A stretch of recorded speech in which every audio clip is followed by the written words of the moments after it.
Wait. Wer geht jetzt noch da? Sind Leute dran? Wir sind schon fast 12 Uhr. Voll Clown. Wir haben doch alle. Aber wir haben doch auch. Also wir haben doch 2 Stunden. Ja, genau. Und wir haben eine Stunde. Wie spät haben wir? Halb 1. Also ist es halb 11, halb 11. Wir haben noch Urlaub, weil wir dazu. الحمد لله هناك فرق بين هذا الوقت والوقت في أنطاليا ساعتين إن شاء الله. هذا مباشرة إن شاء الله ولكن لا أحد يطعن في هذا المقطع.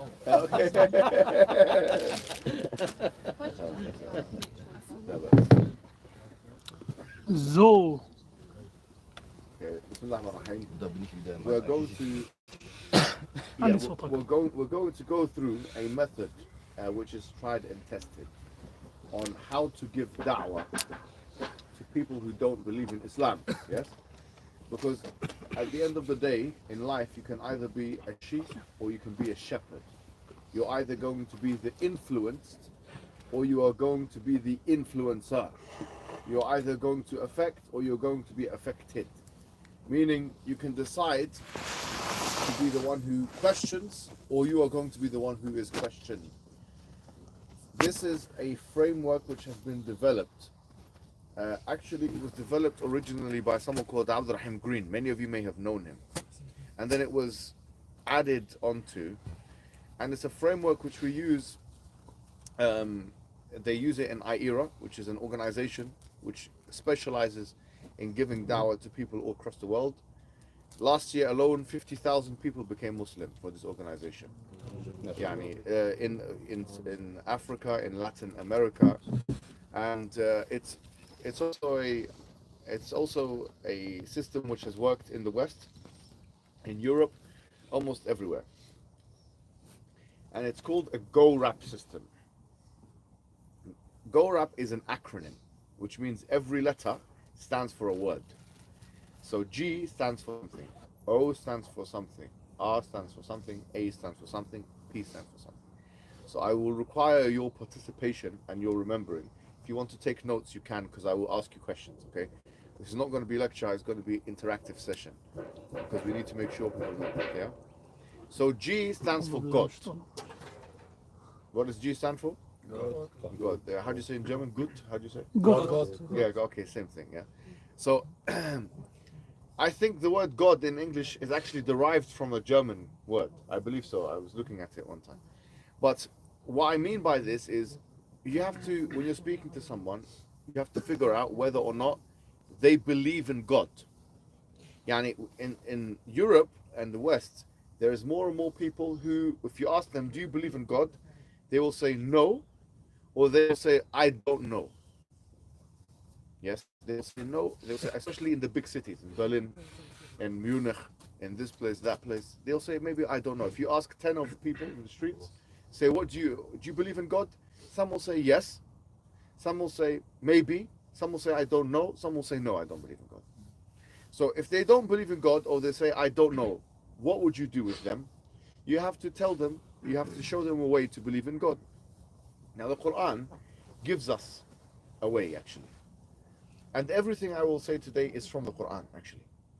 So the Quran asks a question. It says, أَمْ خُلِقُوا مِنْ غَيْرِ شَيْءٍ أَمْ هُمُ الْخَالِقُونَ أَمْ خَلَقُوا السَّمَاوَاتِ وَالْأَرْضِ بَلْ لَا يُوقِنُونَ. Were they created from nothing, or did they create themselves?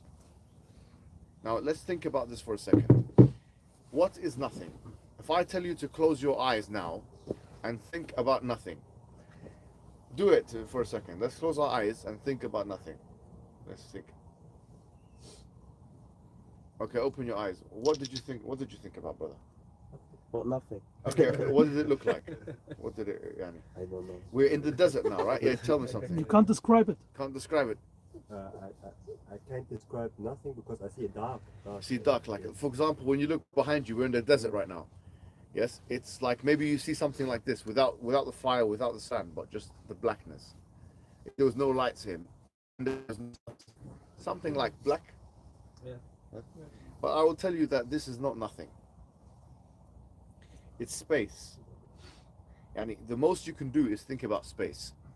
whether it's a dark space or an empty space, but you have to think about some kind of space. This is not nothing. What is nothing? Nothing is the absence of something. Now, nothing cannot produce something. There is no logical way something can come from nothing. Yani, no one can argue something can come from nothing. It's impossible to make this argument.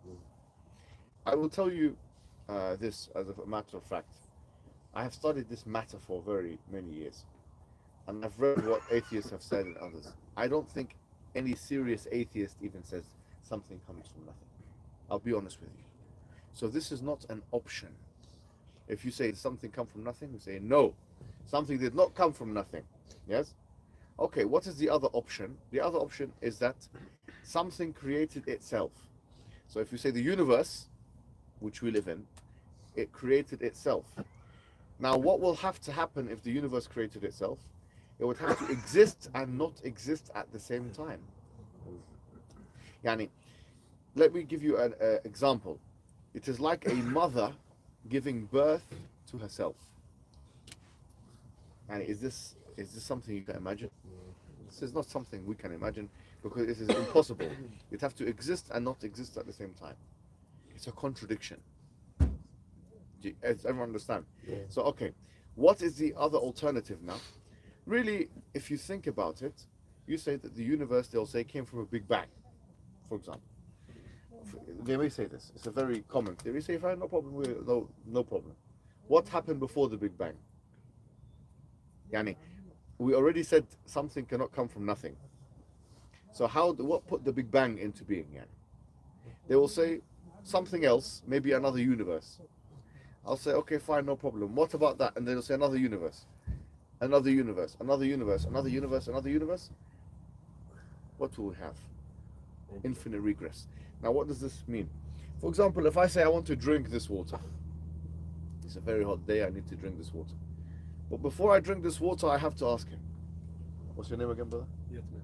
I have to ask Yatmer. And then he has to ask German. And then he has to ask Abdul Rashid. Now imagine there's infinite people here. Not like here there's maybe 30 people, 40, 50, I don't know. But imagine there's infinite amount of people. Like there's no end to the number of people. Will I ever drink this one? No. Why not? Someone tell me why not. Because it would take me what? Yeah. They call never. It would take eternity to this. Exact, perfect. You see, that's a good answer. It would take an infinite amount of time for me to drink it, which means I'll never drink this. So even this option is not the right option. You can't say, okay, before the universe there was another universe, before that one there was another one, before that one there was which means what? You need one thing which has no beginning, no end. And this entity must have brought something else with power. But then when you look in the universe, you start to see something. It is stable, it is uniform. You look in the sky now, it's not falling upon us, the stars are not blowing up, and there is life in this world. Yes? Okay, if there is life in this world, the universe can contain life. Yes. The universe has contained life. We have human life, we have animal life, yes? There's two options. Either the universe has life from knowledge and intelligence, or without knowledge and intelligence. Which one makes more sense? Yeah, it has to be. I mean, no one would accept this, that things come about which are as complicated as they are, like this. In any other field, it doesn't add up. So once you show them, there had to be a beginning, which has no beginning. And that beginning has to have power and knowledge, then khalas, then they are not longer atheists. Because if you believe in such a thing, this is like Qul huwallahu ahad, Allahu samad. He is the one and only. When we'll come to one in a second, yes. But he is a samad, which means everything, it depends on him, and he depends on nothing. You need to have this. He is al-awwal, he is the beginning. There is no before him, nothing before him. And so this is what we need here. Yes, we need this is what. So once you say this to the atheist, they will say, maybe you're right, maybe this, maybe that. But the arguments are too strong to ignore. And these arguments have not just been made by Muslim people, they've been made by Christian people, they've been made by Jewish people. They were even made before Jesus Christ was born. These arguments, I'm telling you now, they were being made at the time of the ancient Greek people. Yani, this is common knowledge to human beings. So you tell them these things. Fine. This is G4 for what? God. Go for God. We said go rap is the word, yes? So the first thing you have to teach them that God exists. So G is for God. Okay. O is for oneness. O is for oneness. You have to believe in one God, it's fine. But now they have to believe in one God. Not two God, three God, Trinity, this, that. This is all not correct. The Quran states, مَا اتَّخَذَ اللَّهُ مِنْ وَلَدٍ وَمَا كَانَ مَعَهُ مِنْ إِلَهٍ إِذًا لَذَهَبَ كُلُّ إِلَهٍ بِمَا خَلَقَ وَلَعَلَى بَعْضُهُمْ عَلَى بَعْضٍ. That Allah did not take a son, and He did not have any child with Him. If this had been the case, they would have outstripped one another for power. Now this is a very powerful argument and ayah in the Quran. And some scholars like Ibn Taymiyyah, he mentions in many of his books, it's called Dalil at-Tamanu', which is like it's an evidence for God's existence or for the oneness of God. And this evidence is taken directly from the Quran. He mentions this. So what is this Dalil at-Tamanu'? If you think about it, maybe many of you watch like sports, many of you watch fighting, maybe I'll put it in a way which is easy for everybody to understand. If I say, if one person, he's the champion, he's the best one, he's the best one in the organization, he's the champion. Now he fights somebody and he draw with him. Now you can't say he's the best anymore. You can say maybe this guy is, he's not the most powerful one. Maybe there's someone like on his level now. Yes. Okay, if that person loses, he's still the champion, he's still the winner. If they both lose somehow, double knockout, both knock each other out, I don't know how that happens, but neither of them are the champion. Or if the person loses, then that one is the champion. So you have three options. Either they're both the same, either A is stronger than B, or B is stronger than A. These are the only options you can think about. Or actually one more is B and A are not strong at all. These are the exhaustive options. Now we're saying you cannot have two all-powerful ones. There can only be one all-powerful one. Why? Because we said, if you have two all-powerful ones, which one is more powerful than which? Yani, let's use the Christians example. If I say you believe in the Father, the Son, and the Holy Spirit. You've heard this before, yes? Yes. So, okay, the Father versus the Son. Who win in a fight? No, they will not say the Father. They say they say it is co-equal. That's what they say. In fact, Protestants and Catholics, this is part of their faith. They say the Father and the Son and the Holy Spirit are co-equal and co-eternal.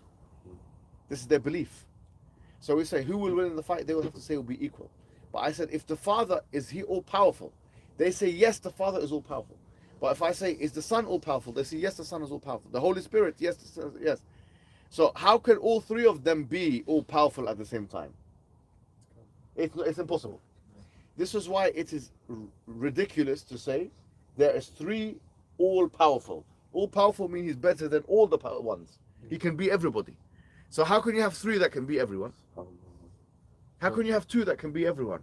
You can only have one that can be everyone. That's why we say, Wallahu ala kulli shay'in qadir. He is over all things powerful. You can't say He can be powerful over some things and not some other things. This, wallahi, I tell you this as a fact. Uqsum billah. You might think this is a basic argument. It is the strongest argument for the existence of one God. Why? Because nobody knows how to deal with it. The top Christian philosopher in the world today, his name is William Lane Craig. Maybe some of you know who he is, yeah?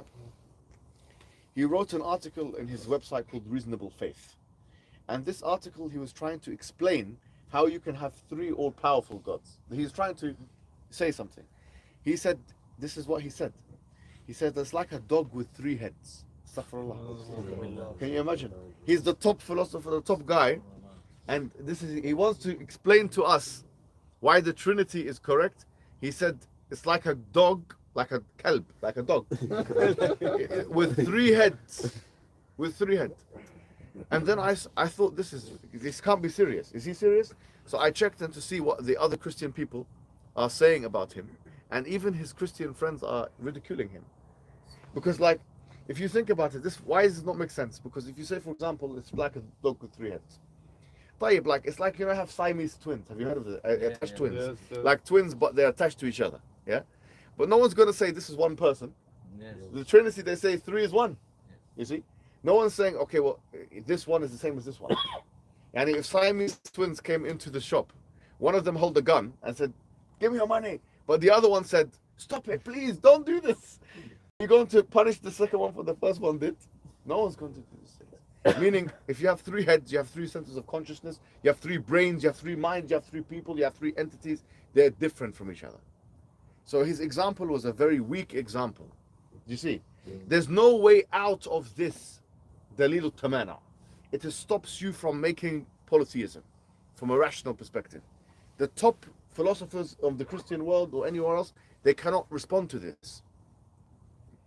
I even spoke to him, and he done refutation of me. Anyway, this is a different story. My name is Mohamed Hijab. He kept spelling my name wrong. Hajib. I said, why did you spell that? Anyway, so he said G. I said G for what? God. O for oneness. Oh, R is revelation. Revelation. Now, which is revelation we have is the Quran. We believe in the Quran. It's the final book and message. Yani, a message to humankind. Yes. But if you think about the Quran, it is the final book with the miracles. Let me tell you something very interesting, yes?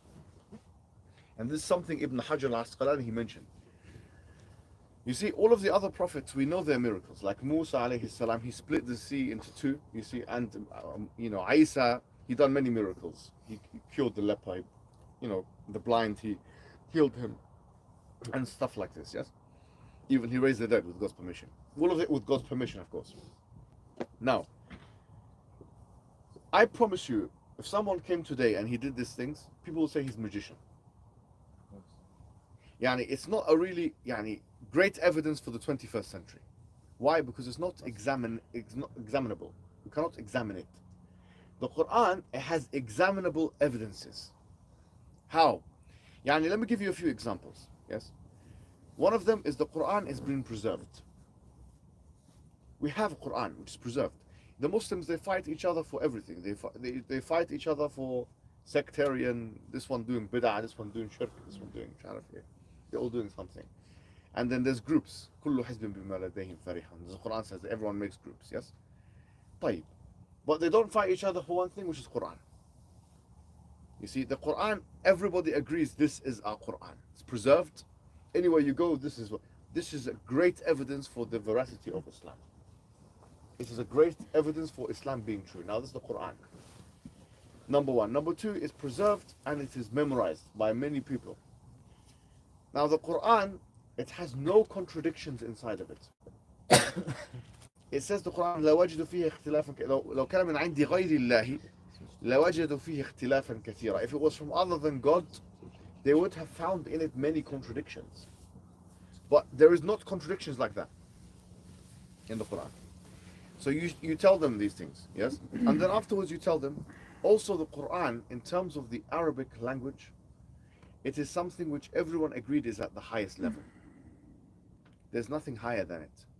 Even the enemies of Islam, they agreed this is the highest level. Even now, there's a German woman. You know what her name is? Her name is Angelica Neurith. She's not Muslim, by the way. She's an Orientalist. You know, she said something very interesting. I was reading it recently.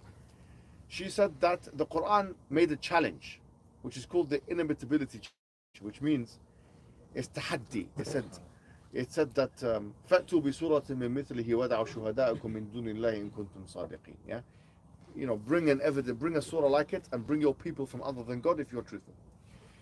This Angelica Neurith, She studied Quran for many years. She's not Muslim. She said no one has met this challenge. You can find her online, yani. You can write her name, Angelica Nurith. She said no one has been able. Because think about it logically, yes. If how many times Ibn al-Qayyim al-Jawziyah mentioned in Zad Ma'ad that there was 19 wars the Prophet Muhammad got involved in. 19. And in 19 times, he's fighting for his life. He's fighting, the Rasul himself is fighting with the weapon. He's not waiting for somebody else to fight. Like nowadays we see, you fight. No, the Prophet himself was on the front lines. It's unbelievable, really. This itself is an evidence of Islam. Because Allah says, Wallah ya'asimuka min al-nas. Ya balligh ma unzila alayka min rabbik. Wa in lam taf'al fama ballaghta risalatah. Wallahu ya'asimuka min al-nas. That, yani, why did the Prophet ﷺ not die before? Yani, when the Quran was finished, for example. Allah, he says that he will protect you before you die. You will finish the Quran. Yani. You will finish the message. He's showing this. Even some professors said that. But anyway, the point is that 19 times he's fighting. Why did the Arabs not come and they say to the people, yani, why didn't they say to the people, okay, we have something which is like the Quran or like a surah of the Quran. Stop fighting. No fighting needed. We have met the challenge. And all of the Arabs will see the challenge has been met. Why? Because they could not meet the challenge. They could not meet the challenge. So it can tell you for a fact that the Quran, even by the admission of the kuffar of that time, who were the masters of the Arabic, it had highest level of Arabic possible. Now, there's another thing as well, which is very beautiful, which is that the Quran tells us and the Hadith about what's going to happen in the future. This is very deep knowledge, Yani. And it's very dangerous. Now, for example, we see the World Cup. We saw Morocco, it went to the semi-finals of the World Cup. In Germany, on the other hand, it was kicked out in the group stages. Now, I'm not saying that's a miracle, although many people maybe think that's some kind of a miracle, yes? I'm saying, but what I am going to say is that, if imagine now, you know, you have this profession called fortune telling. Someone, you look at your hands, he says, okay, your future will be like that. Be your future, something, or they look in the cup and they say something. One time I went to Morocco, in Marrakesh, and I started to shout at the people to tell them to stop, and then they put me in the prison for some time, and then I came out of the prison. But anyway, yani, it's people type, if they really knew what was going to happen in the future, where should they be? They should be in the casinos. No, if you think about it, what you're doing with me, telling me about my life, go to the casino, you make a lot of money. It's true, right? Or you should put a big bet into. They are fraudsters. They are, they are liars, charlatans. They are liars. The point is this: is that, imagine, this is so dangerous. The Prophet Muhammad ﷺ and the Quran, it makes prophecies of the future, and these prophecies are very, very delicate. Yani, if they went wrong, it will disprove the Quran. Like, for example, Allah says, Alif Lam Mim, غُلِبَتِ الرُّومُ فِي أَدْنَى الْأَرْضِ وَهُمْ مِنْ بَعْدِ غَلَبِهِمْ سَيَغْلِبُونَ فِي بِضْعِ سِنِينَ لِلَّهِ الْأَمْرُ مِنْ قَبْلُ وَمِنْ بَعْدُ وَيَوْمَئِذٍ يَفْرَحُ الْمُؤْمِنُونَ. Yeah? That the Romans had been defeated in a nearby land, and that they will be victorious again from 3 to 9 years. Very specific. Bid'a means 3 to 9 in the Arabic language. So in 3 to 9 years, the Romans will beat them again. وَيَوْمَئِذٍ يَفْرَحُ الْمُؤْمِنُونَ. That day the Muslims will rejoice and be happy. So that time, actually, gambling was not haram yet. Gambling, it was not. So Abu Bakr Siddiq, he went and he bet. He said, he found anybody. He said, I will bet on this. Yani. He bet on this. It's in the tafsir, books of tafsir. Yeah. He said, I will bet on, 100% I know it's going to happen. 8 years later, okay, 8 years later, basically, what happened was that the Romans beat the Persians, just like it's mentioned. Now I'll give you this is one example, but there are so many examples like that of the future. How could anyone know? The Bible is the opposite. The Bible, there's things inside of the Bible which they say the wrong thing about going to happen in the future. You see? So what I'm saying is that you can tell them about the revelation. There's no contradictions inside of it. The Quran is preserved. There is prophecies about the future. The language is so high. We have the evidence. So after you've told them about G is for God, O is for oneness, R is for revelation. Lastly is A is for and, yani. It does nothing there. P is for the prophets. So you have to show them something about the life of the Prophet Muhammad sallallahu alaihi wasallam. Something, why is he the final? He was truth. His actions, his actions were not the actions of a man who was trying to do it for money or something. I was, subhanAllah, just reading hadith. You know, the Prophet Muhammad sallallahu alaihi wasallam, he used to eat, him and his wife, two black things in the house, the dates and the water. Imagine living like that, yani. He lived a hard life, yani. Putting his life on the line, it's too difficult. And the Quran says, وَرَفَعْنَا لَكَ ذِكْرَكَ, that we have raised your mention. And it's so amazing that, yani, at every point in the world today, someone is mentioning the word Muhammad. Either they're calling someone called Muhammad, or they're saying it in tashahhud, or saying it from the Quran, or they're saying it in a hadith. The word Muhammad, or some adhan, or some iqama, the word Muhammad is being mentioned everywhere, and this is the rafa of the dhikr of Muhammad sallallahu alaihi wasallam. That he's the most mentioned man in history. So this is the go-rap method. G-O-R, shukran, thank you. G-O-R-A-P. So who wants to tell me what, just to revise what we've just, let's start with G. So tell me what G is, somebody, and tell me one argument from it. God. God, okay, so what did we say about God? Where do we start from? What do you say to an atheist? Yes. God's only one. It cannot be started from nothing. Like Beautiful. when you got nothing, it cannot be something. Beautiful. So it has to be something where it all started. If you speak into, very good. Now this, if you speak into atheists, make sure you ask him, because it's better to ask than to tell. So you ask him, can something start from nothing? So let them come to their own conclusions. Yes. So this is good. Yeah. So this is, what did we say about O? Oneness. And what did we say about it? There can only be one all I. Tell me.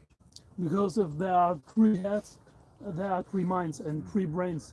And if there are three brains, the mind is the opposite of the next one.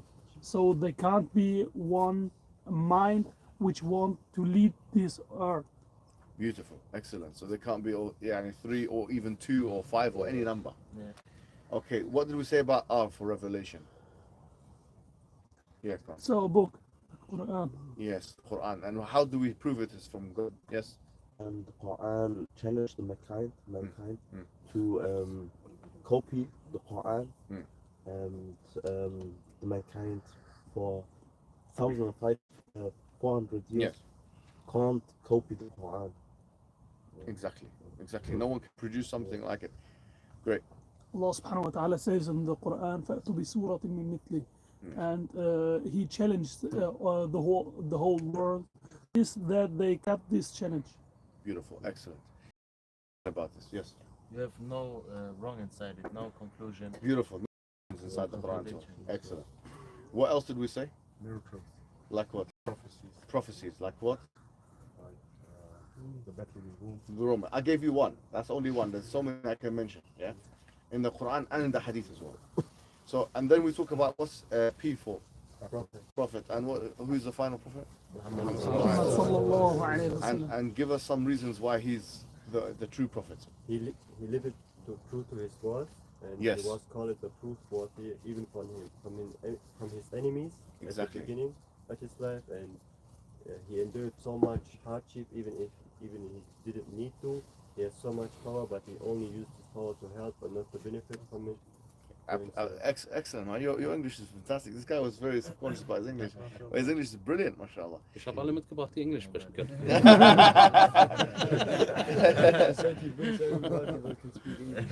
Yeah. English So, time. yeah, so this is the go rap. Now, obviously, we can expand it. Like, for example, I gave you one argument. There's like 5, 6 for each one. And for example, we talk about prophecies. I mentioned only one because of the time, but I can mention 70. Like genuinely, I can mention so many. This is not a over exaggeration. And each thing, the linguistic things, I can give examples. There's more things than that. But the point is, is that this is a general framework for somebody who maybe your colleague or something like that. And you don't have to do it all in one day. If he's an atheist, maybe you can work on G for a couple of days. Maybe, and it's not going to happen all in half an hour. Sometimes it does, actually. Well, yeah, to be fair, sometimes it does. We've been sometimes in the streets and people go through the whole thing and they become Muslim on the spot. But sometimes it's better to take it easy and slowly with the people. So this is the Go Rap. It is the system that we use for da'wah. This is the main system that we use for da'wah all across the world. Any questions on this one? Inshallah, we will try it. Inshallah, yes. What do you say when a kafir asks who creates Allah? You say, it's a good question. So if someone says who creates Allah, Because a lot of kuffar say Yeah. that. so what you have to understand something. A question cannot be contradictory, okay? So we can't say your question is contradiction. But what we can say is your question has a contradictory assumption. Let me explain the difference. If we're saying what is God, now we say God is something with no beginning. So if we rephrase his question is, when did the thing with no beginning have the beginning? That's the question. Because who created God? You cannot be created except that you have what? That you have a beginning. So so therefore his question is, who created? The beginning. Who gave a beginning to the one with no beginning? The question itself is contradictory assumptions. Like if I said who created the one that's uncreated, yani the question itself is a contradictory assumption. Do you see the point? Yes. So I'm saying you're asking me who created the uncreated. It means either you don't understand what the word uncreated means you're ignorant, which I can get you dictionary in the German language to tell you what uncreated. Okay, if I say who created the uncreated, uncreated means he was not created. So you're telling me who created him. I'm saying he was uncreated. Now you say, how do you prove that he was uncreated? We go through the system we just went through. We say that because he had to be uncreated, because there had to be something with no beginning and no end. Otherwise there'll be infinite regress. I will never drink, the universe will never come into existence. So we can prove that he had no beginning. We can prove that you need something with no beginning. But for you to ask me after I've showed you, I would say this to the man, for you to ask me after I showed you all of this, who created the uncreated one, either you are not paying attention, I say it to you, The question is what created, what is created. that's fine, but we don't believe that God is created. Yeah. Yes. Because remember, we believe God is uncreated. So for you to say who created the uncreated one, it's nonsense actually. Die Frage ist ein Widerspruch an sich. Do you understand what I'm saying? It's like, do you know this famous question? If can God create? No, he cannot Yeah. lift Have you heard this question? Yes. Can God create a rock so heavy that he cannot lift it himself? Have you heard this thing? Yeah. Somebody asked me, one atheist, I said to him one time, find me that rock and I will tell you God doesn't exist. Meaning this rock doesn't exist. Anything is Basically, but you have to understand something. Three things. Existence is either possible, or it's impossible, or it is necessary, which means it has to be. Okay? Now, if I say, what is impossible? Like, a square and a circle. You can have a square, yes? You can have a circle, but you can not have a squared circle. Yes. Okay, if I say to you, I am not speaking, what is this? Nonsense. It's nonsense. Because if I'm saying this statement, sorry, let me give you another one. If I say this statement is false, if I say this statement is false, it's a self-contradictory statement, because is it true that it's false, or is it false that it's true? Yes. The statement itself is problematic. I'm saying that squared circle cannot exist in the real world. So therefore the rock that God cannot create, that can't exist like that as well. Why? Because we're saying God is over all things powerful. Meaning he does not put things into existence which he's not in charge of. Meaning this rock that you're talking about is impossible existence like the squared circle. The rock itself is nonsense. There's no such rock in existence. And this rock cannot exist. Did I lose anyone, or do you understand what I am saying? I'm saying that the point is that it is muhal aqlan, which means it is impossible existence for such a rock to exist. Does this make sense? Yes. Any follow-ups on that question? It's a good question. Was you asked? I don't know who asked it. Uh, Yeah. yes. Any other- And, yes. Many people knows that that our view, our Muslim view of that is right, but they are not interested in religion. How you can make wake up the interest in the heart of the people, you know? Sometimes, you know, there's a saying, I think some Caribbean people, you know, like Jamaican, Dominican, this place, they have a saying, if you cannot hear, you must feel. Sometimes in life, you can say, you can speak, this, that. The best way to teach somebody a lesson is life itself will teach the person the lesson. Yani, some people become religious because they have a car accident, or because their father passed away, or mother passed away. Some people leave religion because of that. The point is that it is unfortunate, especially in the European countries, people feel as if because they have money and they are relaxed, and, you know, they're okay, yani, they don't need a God in their life. يحسب أن ماله أخلد. He thinks that his money has made him eternal. Yani.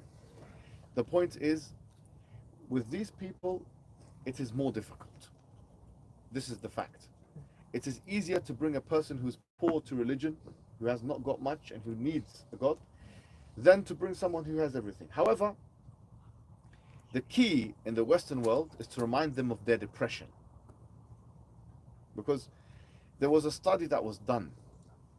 I'll tell you this and then we'll end it here. There was a study that was done by the World Health Organization and Forbes magazine. They looked at the 20 most depressed countries in the world. All of them were Western countries except for one. 19 out of 20. Yani, it's the most depressed place in the world. So you tell them, okay, fine, whatever. Just remind them of their insignificance and of their depression. And I would say something else. I would say to them as well, ask them one question. It's called existential question. Ask them, what is your purpose in life? And once you ask them this question, even if they don't answer it, they'll think about it for a few days. And it will hurt them because they realize they have no purpose. Keinen Sinn meint er, ne? Okay, guys, I think we have to end here, right? Thank you so much, guys. Jazakumullah khair. Thank you so much. Thank you so much. Barakallahu fik. Jazakumullah khair, Sheikh. Inshallah. Machen wir noch 5 Minuten, bi'idhnillah ta'ala. Ja. We can communicate in English, no problem. They have a confused vision of real objects in life. Wir reden auf Deutsch. Bismillah wa salatu wa salam ala Rasulillah wa ala alihi wa sahbihi wa man wala. وأشهد أن لا إله إلا الله وحده لا شريك له وأشهد أن محمدا عبده ورسوله ثم أما بعد. Wir machen es kurz, inshallah ta'ala. Oder habt ihr eine Stunde?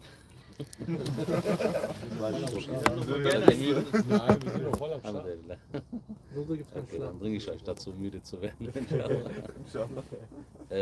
Wir wollen kurz über Sirru Dua sprechen. Über das Geheimnis des Bittgebetes.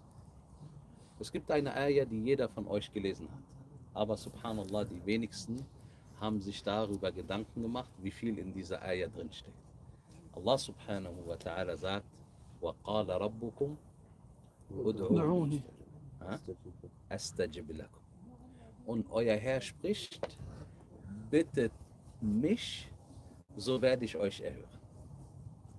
Und die Ulama haben 4 Vorzüge in dieser Ayah entdeckt. Erstmal, Allah hört dein Bittgebet. Zweitens, Allah weiß, was du von ihm möchtest.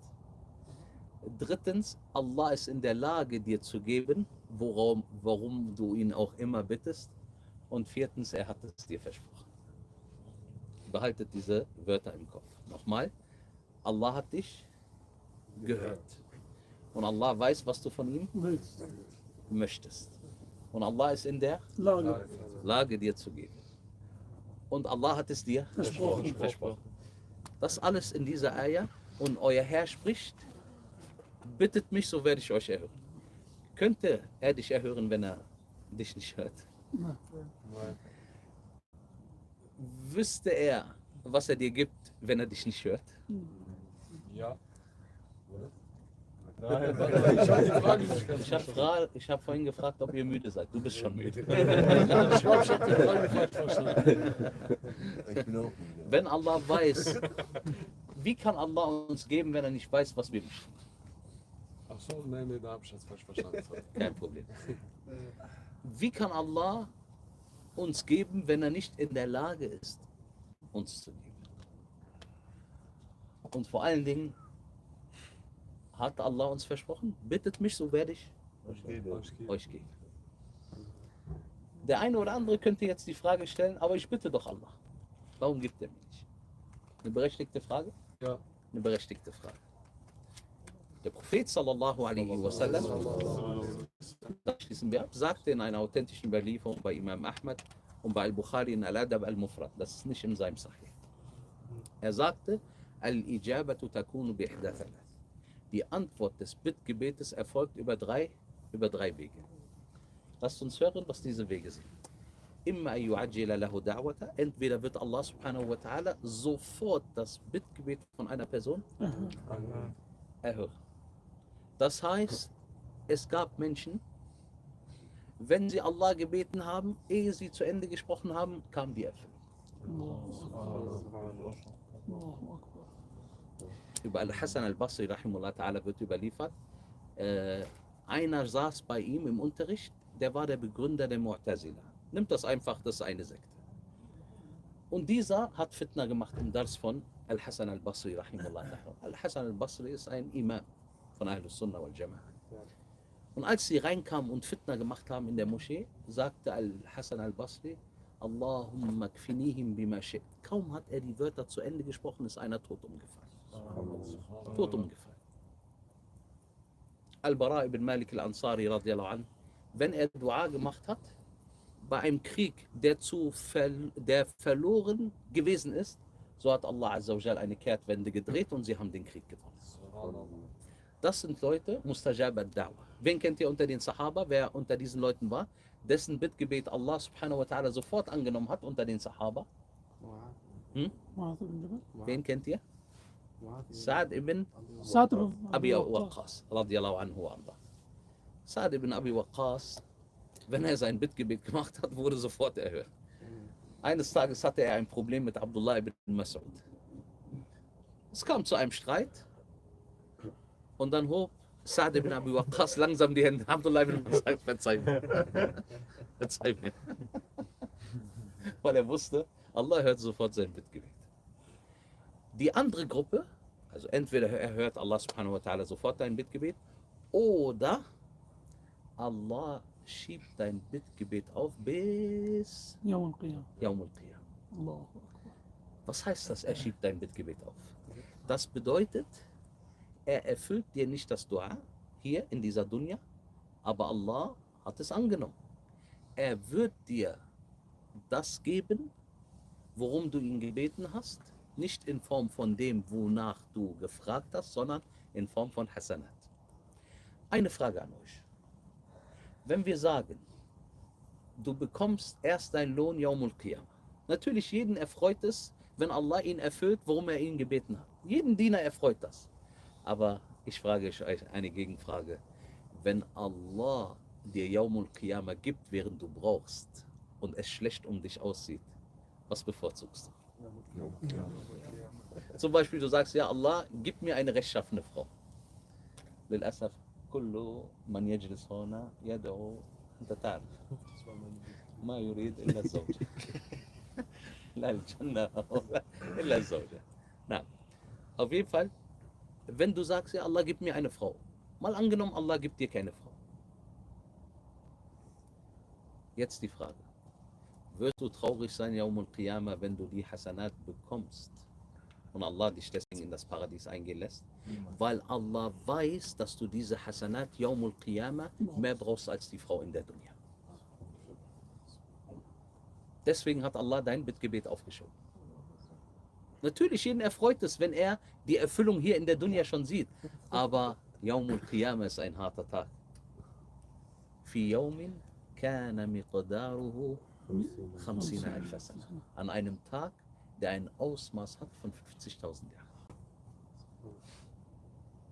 Entweder Was sagt der Prophet sallallahu alaihi wasallam? Entweder erfüllt er Die Dua. sofort das Bittgebet. Oder Schiebt es auf. er schiebt es auf.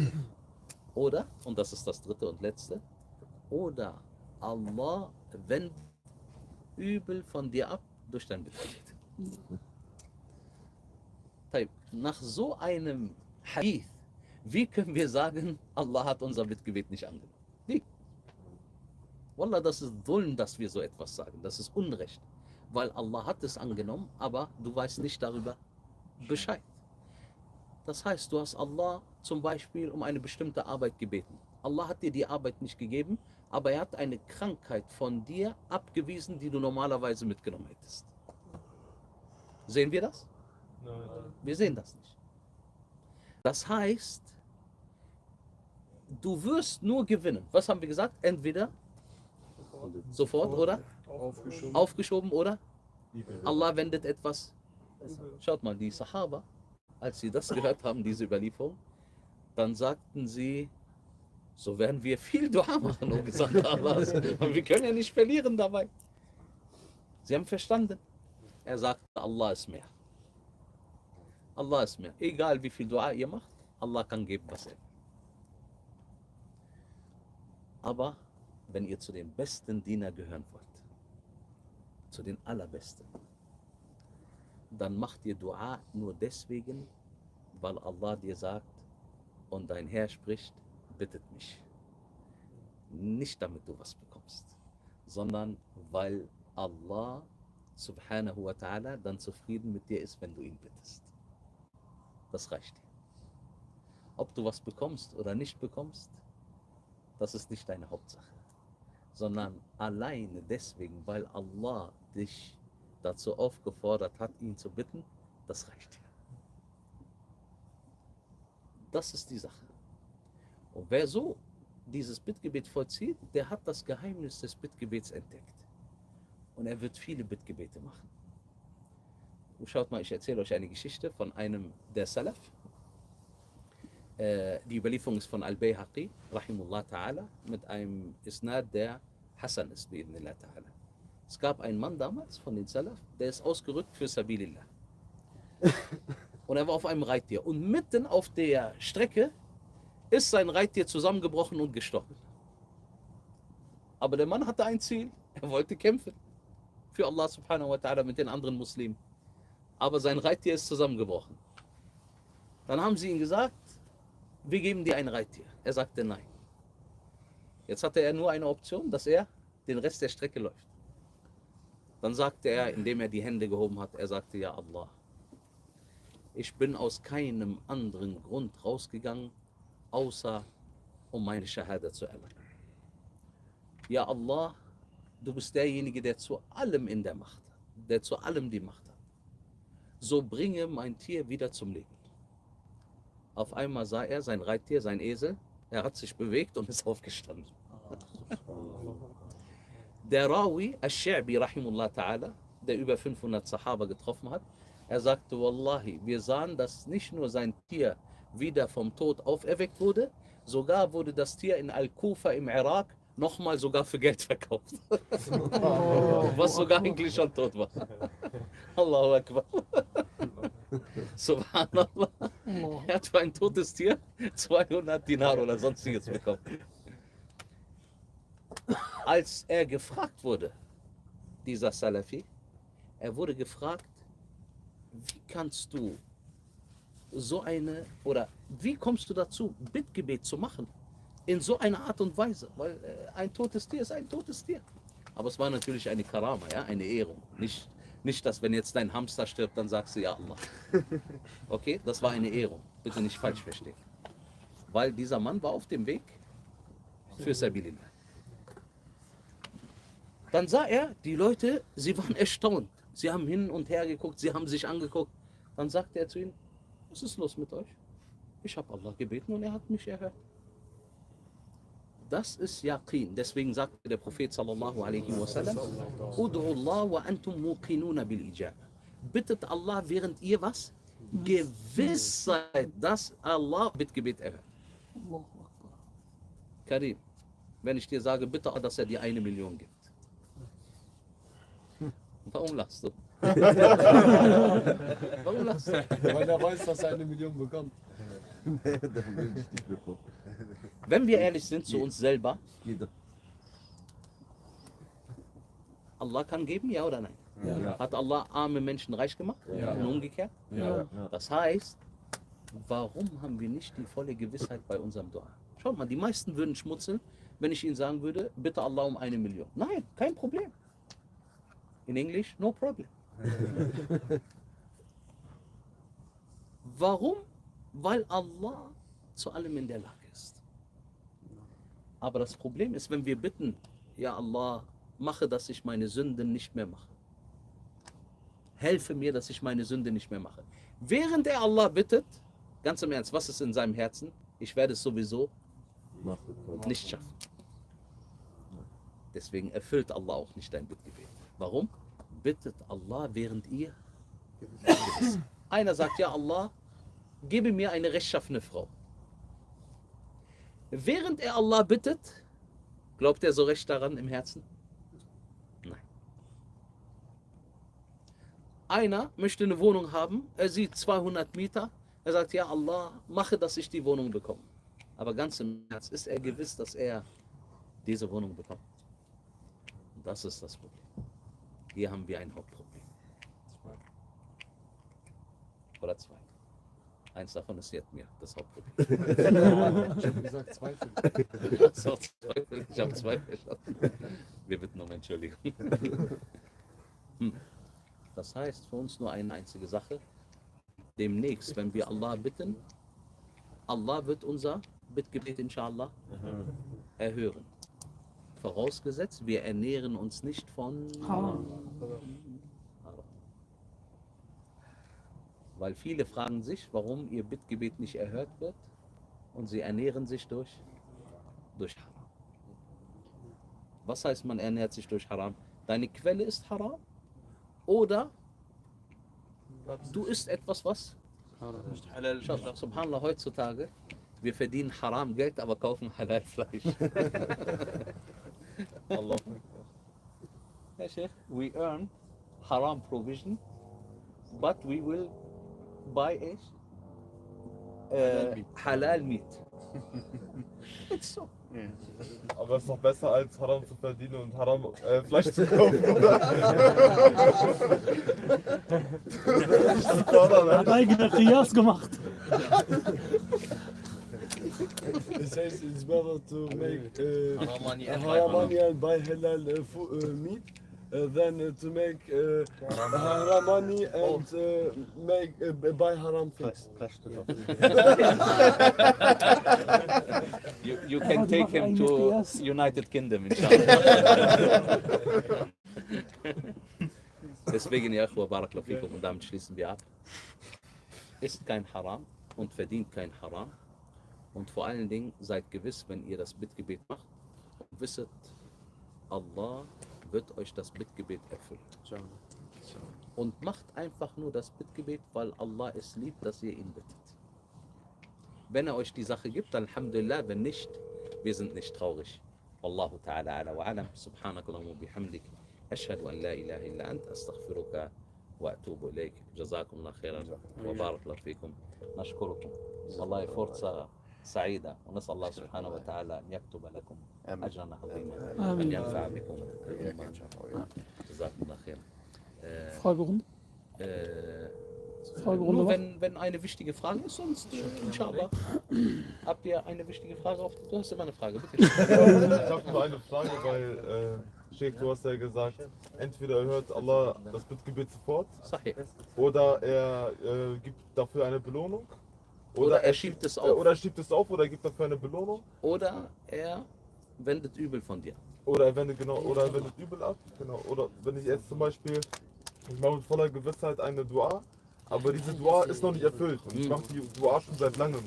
Heißt das, ich muss die Dua immer und immer wieder machen, bis sie erfüllt wird? Oder reicht es, wenn ich dann einfach, sag ich mal, ein paar Mal Dua gemacht habe? Ja, das ist eine gute Frage. Ist es so, dass wenn ich ein paar Mal Dua gemacht habe und das nicht erfüllt wurde, soll ich das unterlassen? Nein. Auch der Prophet sallallahu alaihi wasallam hat sein Dua erhört, er hat sein Dua immer wieder wiederholt. Deswegen, Es kann sein, dass Allah dir jetzt nicht gibt, aber übermorgen sieht die Sache anders aus. Okay? Und Allah weiß am besten darüber Bescheid. Warum? Weil wir wissen, إيه سامعك سامعك. The cat is from England. مش بيهم؟ الحمد لله تفضل الشيخ معك. يا شيخ يا حي الله يا حي الله He's السلام Albanian عليكم as well. ورحمة الله وبركاته. Many people say to me, ما شاء الله أهلا وسهلا أهلا This وسهلا. guy is Albanian. Tilmid Sheikh. Du bist der Schüler vom Sheikh, mit dem wir gerade zusammen sitzen. Similar. Yeah, similar, very. aber viele sagen, ich sehe aus wie ein Albaner. أظن الخط ضعيف. والله شوف كان Sogar so. كان Geht's dir gut, inshallah?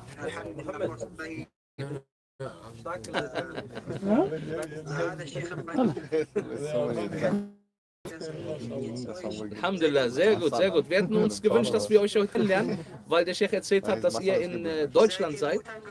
Wir sind sehr gut angekommen, Alhamdulillah. Und inshallah sehen wir uns mal in eurem Gebiet. Aus Nordrhein-Westfalen seid ihr. Inshallah. Also spätestens im Januar oder Februar werde ich in Nordrhein-Westfalen sein und dann sollten wir was organisieren, bi'idhnillah ta'ala. Ja, ja, inshallah, inshallah. Ich bin in.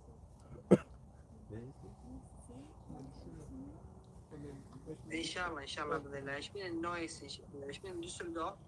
Wir können gerne auch was machen, inshallah. In Dormagen werden wir unseren Vortrag halten, inshallah. Das ist in der unmittelbaren Nähe von euch.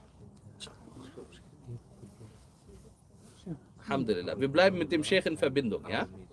Ja, es ist in der Nähe von Neuss. جزاك خير الله يفتح عليكم بارك الله فيكم لا ولكن ان شاء الله سنتواصل قول له بإذن قول له الله.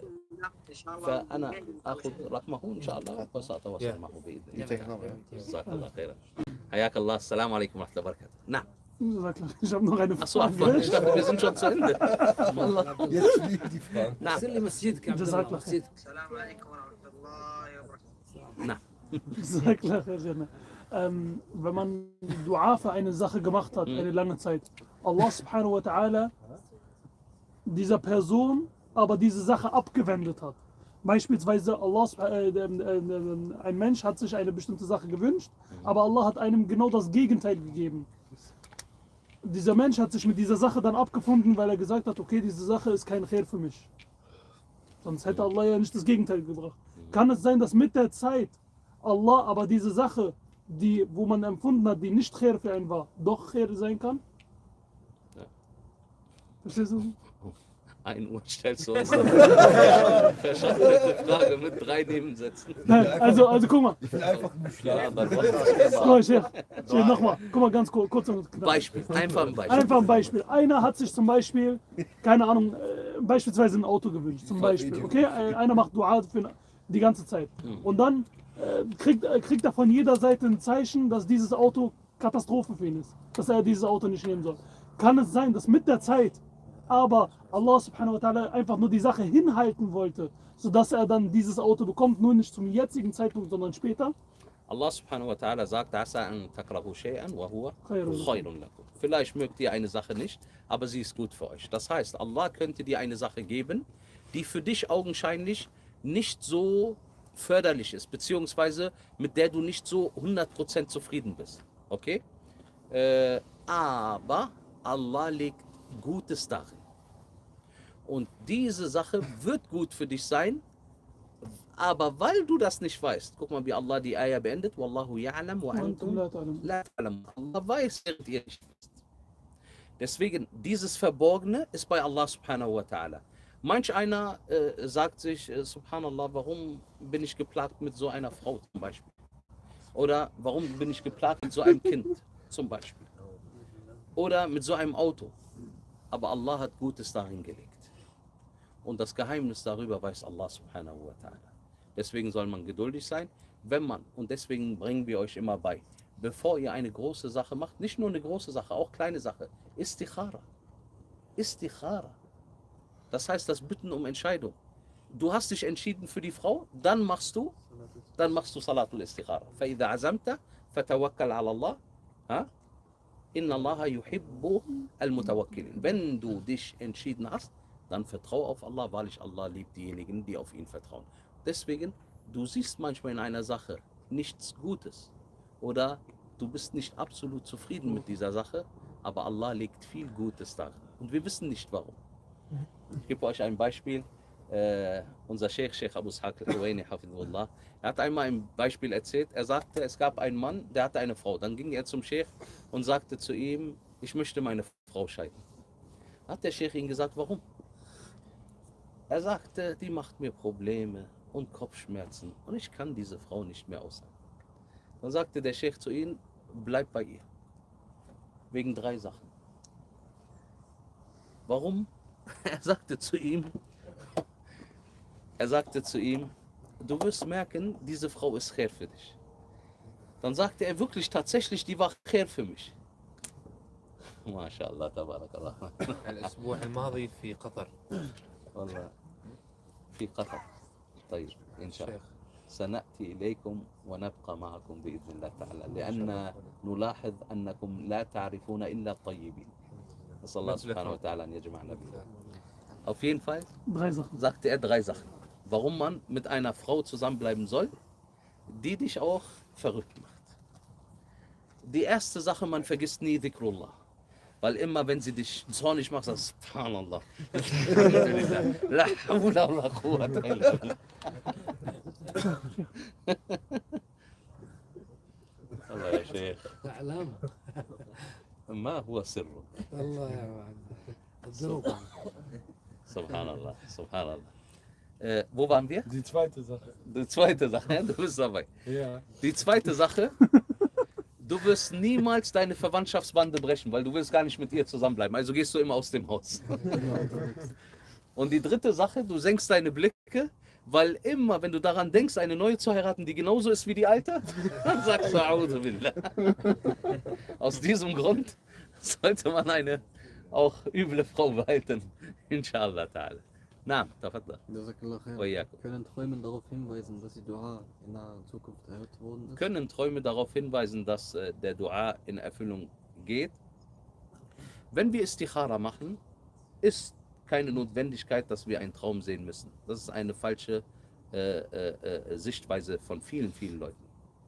Wir hatten damals einen Bruder, er sagte zu mir, Subhanallah, ich wollte eine Schwester heiraten, wir haben vermittelt zwischen den beiden und dann sagte er mir, der Vater hat abgelehnt. Dann habe ich ihn gefragt, warum hat der Vater abgelehnt? Er sagte zu mir, er hat abgelehnt, weil er im Traum gesehen hat, dass das Ganze nichts Gutes bringt zwischen mir und dir.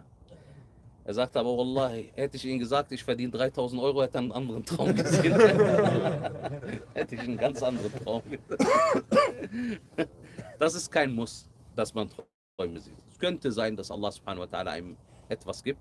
Als Vorbotschaft? Genau, richtig. Eine Schwester hat mich einmal angerufen oder angeschrieben, weiß ich nicht. Sie sagte zu mir,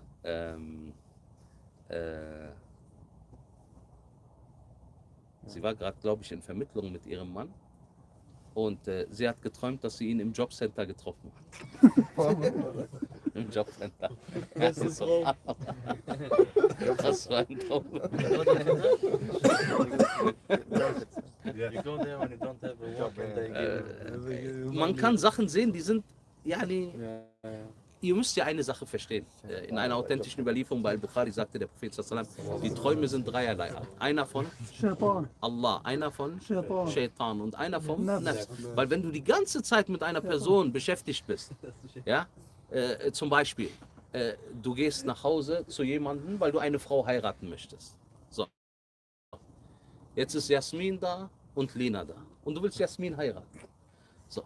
Die Sache ist so, wenn du jetzt die ganze Zeit an Jasmin denkst, von wem wirst du träumen? Jasmin. Nein, von Lena, die sah besser aus. Es ist so, wenn dein Nafs sich mit etwas beschäftigt, dann denkst du automatisch daran. Deswegen mach dir da keine Mühe. Faddal. Wann wäre die beste Zeit, Dua zu machen? Wann ist die beste Zeit, Dua zu machen? Was denkt ihr? Hä? Ja, Welche zum Beispiel? Wann der Dua angenommen wird, in jedem Fall. 2 Raka vorm Fidji-Gebet. Sag mal, wie hast du an der Kaaba geklebt? Das will ich mal gerne wissen. Geklebt? Ich hab gar nicht geklebt. Wie nicht geklebt? Die Brüder haben mir gesagt, du hast so geklebt. Nein, ich wurde geschubst. Und dann hast du geklebt. Nein, ich war in der Mitte, ich wurde von vorne geschubst und von hinten. Ich habe keine Luft bekommen. Da habe ich Da habe ich schon abgeschlossen, Glaubenskenntnis gesprochen. Ich dachte, das war's ja, ich habe keine Luft bekommen. Und dann war ich auf einmal bei den Steinen am Ende. Einfach so, ne? Ja, Subhanallah. Was hast du gesagt, deine Antwort? Wann ist der Dua erhört? 2 Raka vom Fajr-Gebet halt. Und danach Fajr-Gebet und danach halt. Dann konkretisieren wir das. Na. Was ist die Frage schon? Jazakallah khair. Nein, Antwort darauf. Antwort. Wann ist der Dua erhört? Ach so, Das letzte Drittel der Nacht. Sehr gut, im letzten Drittel der Nacht. Das ist ja Qiyamul Layl. Na, zwischen Adhan und Iqama. Als Reisende. Als Reisender. Beim Regen. Bei Regen, sehr gut. Als Kranker? Haben wir Kranken besucht, ne? im Sujud. Ist da der Dua in jedem Fall erhört? Nein, aber da bist du Allah am nächsten. Auf Reise. Okay, aber wann ist der Dua in jedem Fall erhört? Inshallah. Inshallah. Bitteschön. Eine Stunde vor Salat al-Maghrib am Freitag. Yawmul Jum'ah, genau. Gibt es 2 Ansichten. Während der Umrah und Hajj, also allgemein, da werden ja auch die Duas oder nicht? Ja, es gibt Überlieferungen beim Tawaf an einer bestimmten Stelle. Die Überlieferung ist etwas umstritten, aber an einer bestimmten Stelle soll das Bittgebet erhört werden. Na. Samsam, was hat niemand schon überlassen. Okay, das ist aber, wann ist das Dua in jedem Fall erhört? Von einem Unterdrückten? Von einem Unterdrückten, sehr gut. Ja, das sind zum Beispiel bestimmte Zeiten oder bestimmte Umstände, wann das Dua erhört wird. Na, machen wir nur noch 3 Fragen und dann beenden wir. Jazakallah khair. Jemand fragt, wenn man Istikhara gebetet hat, wird man die Entscheidung dann nie bereuen? Wenn man Istikhara gebetet hat, wird man die Entscheidung nie bereuen. Wir sagen, wenn er Istikhara gebetet hat, hat er die Angelegenheit in die Hand von Allah Azza wa Jal gegeben. Hier wird er in jedem Fall nur das Gute dafür bekommen. Selbst wenn die Sache für ihn augenscheinlich nicht besonders ist. Aber weil er die Angelegenheit in die Hand Allahs Azza wa Jal gegeben hat und er hat wirklich auch, er ist dem nachgekommen, dann sagen wir ihm, das war in jedem Fall khair. Und wenn er damit geprüft wird, ist das eine Prüfung und Allah subhanahu wa ta'ala wird ihm dafür inshallah belohnen. Na, fadl. Wir haben jetzt gehört, wenn man sich haram ernährt, dass die Dua nicht akzeptiert wird. Nochmal bitte. Wenn man sich haram ernährt, dass Ja. die Dua nicht akzeptiert wird. Ist das Freitag, wenn man arbeiten geht statt zum Freitagsgebet, ist das auch schon haram? Ist das haram, wenn man Freitag, wo man zum Jumu'ah gehen muss, wenn man trotzdem arbeitet? Natürlich, das Geld, was man verdient in dieser Zeit, ist haram, definitiv. Weil Allah subhanahu wa ta'ala sagt, ja ayyuhalladhina amanu, idha nudiya fas'au wa dharul dhalikum khayrun lakum in kuntum ta'lamun. Wenn zum Freitagsgebet gerufen wird, dann eilt zur Moschee und unterlasst den Handel. Der Handel ist das, was einen Menschen am meisten interessiert. Allah hat geboten, das zu unterlassen. Auch als Prüfung für dein Iman. Das ist besser für euch im Diesseits und Jenseits, sagt Allah. Das heißt im Lohn, besser im Diesseits und Jenseits werdet ihr dafür noch mehr belohnt werden. Deswegen das Geld, was man verdient in dieser Zeit, ist definitiv haram. Ja, und das ist zu unterlassen, wallahu a'lam. Na, die letzte Frage. Kann vom Internet auch, inshallah. Aber eine vernünftige Frage, kein Bauchnabelpiercing. Hast du einen, Karim? Nein. Das würde erklären, wie du an der Kaaba hängst. Na, bitteschön. Ich glaube schon, viele wissen nicht, wie man richtig Dua macht. Wie macht man Dua? Gibt es eine bestimmte Position, wie man hält? Nein. Die Gelehrten sagen, in der Art von einem Bittsteller. Ja, ihr kennt ja die. Haben wir 56 Cent? Kennt ihr, ne? Auf jeden Fall die Hände offen. Gibt es auch so ein Dua? Nein. Gibt es nicht? Doch, beim Regen. Regen. Ja, Karim, die Fatwa ist ganz schön schnell, ne? Gibt es so ein Dua? Nein. Yes. Ja oder nein? Ja. Bitte. Beim Regen. Was ist das für ein Dua? Wenn man die Hände umdreht? Wenn man um Regen bittet? Dua al-Istisqa. Der hat bestimmte Bedingungen. Na. Okay, nicht so schnell Fatwa geben. Bitte schön. Ach so, okay. Einfach so in der Bittstellerhaltung. So, wie man einfach bitten würde. Und die Höhe ist uns nicht bewusst. Ob man eher tiefer, eher höher, kein Problem. Problem, bi'idhnillah ta'ala. Hauptsächlich, dass du in der Position von einem Bittsteller bittest. Wallahu ta'ala. Sheikh, eine kurze allgemeine Frage jetzt bezüglich der Da'wah. Ja. Wenn man Wissen hat oder kein Wissen hat, was kannst du den Geschwistern raten jetzt? Weil viele sind motiviert, kriegen einen Imanschub, wollen direkt auf die Straße gehen, Da'wah machen und so weiter und so fort, ob mit oder ohne Wissen. Aber was kannst du den Leuten... Mohamed Hijab hat doch eine ganze... Ja, aber ich meine, was kannst du persönlich aus deiner Erfahrung in Deutschland, weil das ist ja nochmal eine andere Gesellschaft als die er kennt, was kannst du aus deiner Erfahrung nochmal den Leuten ein, zwei Worte kurz mitgeben? Also eine Person, der neu anfängt, sollte er sofort mit der Da'wah anfangen? Nein. Allah subhanahu wa ta'ala hat uns eine Surah offenbart. Surat al-Asr. Wal innal insana لفي خسر illa alladhina آمنوا wa amilus صالحات wa tawasaw بالحق بالصبر. Beim Nachmittag, wahrlich, der Mensch ist im Verlust. Jetzt zählt Allah Azza wa Jal die Stufen auf.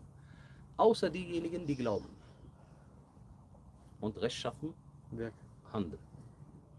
Und einander das Gute empfehlen. Das ist Da'wah.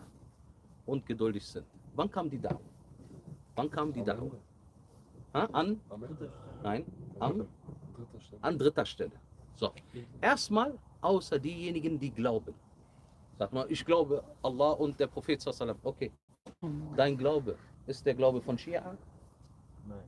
Von Sufis? Nein. Von Khawarij? Nein. Von Ahbash? Was ist dein Glaube? Sagt man, übertreibt nicht. Abu Bakr as-Siddiq radiallahu anh, er ist rausgegangen und hat sofort 5 der besten oder 6 der besten Sahaba mitgenommen und hat sie alle zum Islam eingeladen. Richtig, wie viele Wege gab es denn in der Zeit von Abu Bakr as-Siddiq? Wie viele Wege gab es? Einen einzigen Weg. Wie viele Wege haben wir?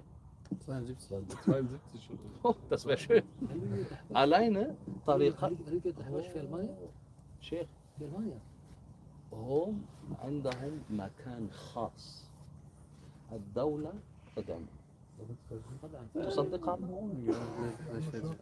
حتى في الأردن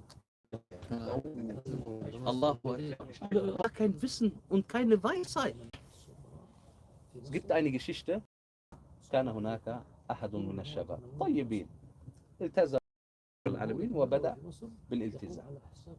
Einer hat angefangen mit der Dach und hat gleich losgelegt. فيوم من الأيام ذهب إلى المسجد وكانت هناك محاضرة تحت عنوان بلال الحبشي رضي الله عنه. Es gab einen Vortrag, wo über Bilal al-Habashi radiallahu anhu وارضاه berichtet wurde. فكل أحد يعرف قصته. Ihr wisst, als Bilal geschlagen wurde, sagte er was? Ahadun Ahad, Ahadun Ahad. Subhanallah, der Bruder war motiviert und ist nach Hause gegangen. فوجد أبويه ويشاهدون تعرف المسلسلات العربية يعني فاسدة. Er hat die arabischen Serien angeguckt, ihr wisst, wie schlimm die sind. Dann hat er den Fernseher genommen, auf den Boden geschmissen. أخذ التلفاز ورماه على الأرض. Ihr wisst, وأبوه عربي. رجل عربي. Der Vater hat den Gürtel ausgezogen. أخذ الحزام وبدأ يضربه. Und er sagt, أحد ظن أنه هو بلال. Wallahi, die haben keine Hikma und kein Wissen. Und dann, was haben wir davon? Was haben wir davon? Deswegen, du brauchst Ilm und Hikma. Das eine ohne das andere geht nicht. Allah subhanahu wa ta'ala sagt,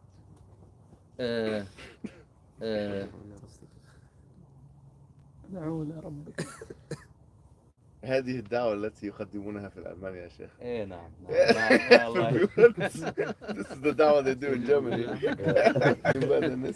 قل هذه سبيلي أدعو إلى الله ليس إلى جماعتي إلى شيخي إلى حبيبي إلى قبيلتي إلى الله على إلى مذهبي أو إلى مذهبي على بصيرة أنا ومن اتبعني. Das heißt, sprich, dieses ist mein Weg, was? Allahs Weg ist ein Mufrad. Schaut mal, Sabili, ein Weg. Und dieser Weg ist mit Wissen. Ala Basira heißt hier was? Mit Wissen, wie At-Tabari rahimullah ta'ala sagte. Mit Wissen bedeutet, du brauchst Wissen, um Da'wah zu machen. Ansonsten wirst du viel kaputt machen. Ein Bruder kam zu mir, der hatte diese Washim, kennt ihr, diese Tattoos. Und der ist zu einem Hodja gegangen und hat ihn gefragt, was ist mit meinem Wudu? Der Hodja hat ihm gesagt, du kannst nicht mehr beten. Du wirst für immer unrein bleiben. يعني أعوذ بالله ذهب إلى أحد من الذين يدعون أنهم على علم وقال له ماذا بهذه الوجه؟ قال له ما تستطيع أن تصلي أبدا. سبحان الله. تصوروا هذا الرجل يعني سبحان الله أراد الالتزام ثم ضاع. سبحان الله. Deswegen solche Leute. Oder wir hatten einen anderen Fall gehabt. Eine Schwester hat erzählt, die hat einen zum Islam eingeladen. Der wollte den Islam annehmen. Und dann kam einer dazwischen. Ihr weißt schon, ja. Ja'a rajul min aqsa Medina yas'a. Ja, der kam von irgendwoher und hat ihm gesagt, du kannst den Islam nicht annehmen. Dann sagt der Deutsche, warum? Er sagt, du bist nicht beschnitten. Du bist nicht beschnitten. قال له ما تستطيع أن تسلم قال له لماذا قال له أنت غير مؤمن أعوذ بالله Subhanallah. Dann die Schwester hat mit ihm geredet, die meinte, nein, das stimmt nicht. Und er hat den Islam angenommen. Nach 3 Tagen ist er gestorben. Er hat den Autounfall. Stellt euch vor, diese Leute machen Katastrophen. Wer kein Wissen hat, darf keine Da'wah machen. Sagt man, ja, aber Allah subhanahu wa ta'ala sagt doch, wir müssen Da'wah machen. Ja, ein Buch zu geben, ist was anderes, als über Wissen zu sprechen. Und wenn du jemandem ein Buch oder einen Flyer gibst, oder in der Art, dann schweigst du für den Wissen. Weil das ist nicht deine Sache. Du musst erstmal lernen und dann kannst du Da'wah machen. Aber heute ist Da'wah machen cool. Wisst ihr, warum viele Da'wah machen? Wallahi, damit sie mehr an Schwestern rankommen. Mit dieser Absicht. Mit dieser Absicht. أحد من الرجال اليوم يدخل في باب الدعوة لماذا؟ لكي يتعرف على الآخرين. أعود على الأخوات من هذا الباب. Ja, das ist bekannt. Oder er will bekannt werden. انظر شيء تعرف تيك توك مصيبة بنات مصيبة. انظر الأولاد الشباب يدعون إلى الله. إذا تسمع كيف يدعون إلى الله أعوذ بالله. Deswegen على غير علم ولا طبعا طبعا. Und das ist das Problem. Deswegen, diese Da'wah ist eine geehrte Stellung von Allah subhanahu wa ta'ala. Man soll Allah subhanahu wa ta'ala fürchten und diese Da'wah für niemand anderen machen, außer für ihn. Und man lernt und dann kann man Da'wah machen. Aber dass man nichts weiß und so tut, als ob man alles weiß. Ich meine, wie viele Abos haben wir in Deutschland? Schaut mal, wie viele Abos? Abo gar nichts, viele, ja. Morgen zum Frühstück hast du Senf im Kakao, 100%. Wenn es nur das wäre. Ja, aber wie viele Abos haben wir heute? Überlegt mal. Ich sag euch eins, 90% von den Leuten, die Da'wah machen, die kannst du in die Tonne schmeißen. Ich sag euch, wie es ist.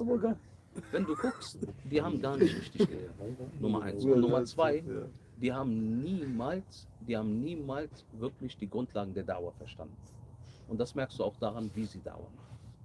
Ja, und innerhalb von 3 Jahren siehst du ihn 3-mal seinen Manhaj wechseln. 3-mal, 4-mal, 5-mal. Das heißt, er hat Da'wah gemacht und war sich noch gar nicht sicher, auf welchem Weg er sich befindet. Schaut mal, unsere Unterrichte vor 18 Jahren sind noch genau dieselben inhaltlich wie die heutigen. Erstmal lernt man und danach ruft man zu Bett. Oder? Könnt ihr das bestätigen?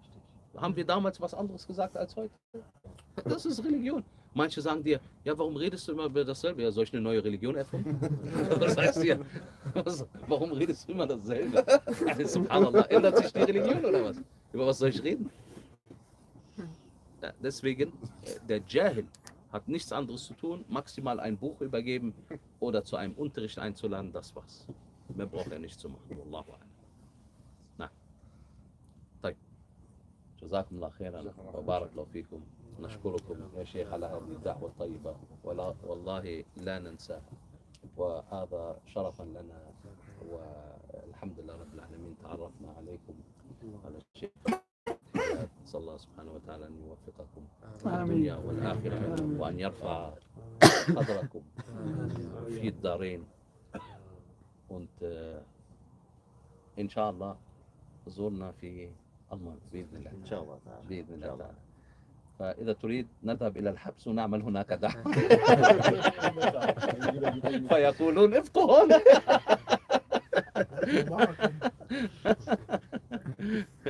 Möchtet ihr noch was den Leuten sagen? Na, bedankt euch mal, subhanallah, die haben sich Zeit für euch genommen. Na. Barakallahu fikum.